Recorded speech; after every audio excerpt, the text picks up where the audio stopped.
What I have here is something I can reveal to you.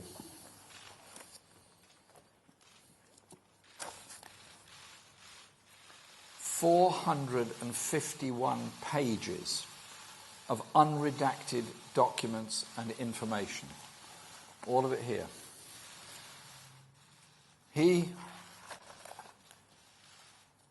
His government released this.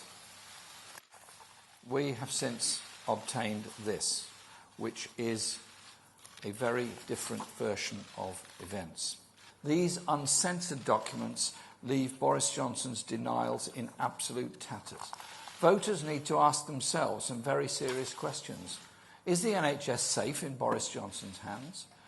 We've now got evidence that under Boris Johnson, the NHS is on the table and will be up for sale. The US is demanding that our NHS is on the table in negotiations for a toxic deal. It's already been talked about in secret. That could lead to runaway privatisation of our health service. Mega corporations see Johnson's alliance with Trump as a chance to make billions from the illness and sickness of people in this country. The US and the UK have already finished initial discussion on lengthening patents for medicines. Longer patents can mean only one thing: more expensive drugs. Lives will be put at risk as a result of this. One of the reasons for US drug prices being on average 250% higher than those here is a patent regime rigged for the big pharmaceutical companies. Dr. Andrew Hill has warned the NHS could have to hand over £500 million a week more for medicines following a toxic Trump deal. This is not only a plot against our NHS, it's a plot against the whole country.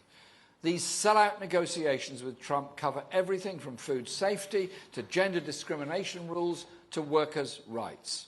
How about chlorine-washed chicken on our dinner tables?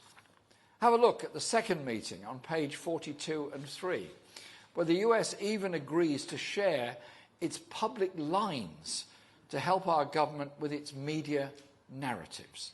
So it seems to me that it's now to Boris Johnson to explain how all of this is an absolute invention. You heard his words. This election is now a fight for the survival of our National Health Service as a public service free for all at the point of need.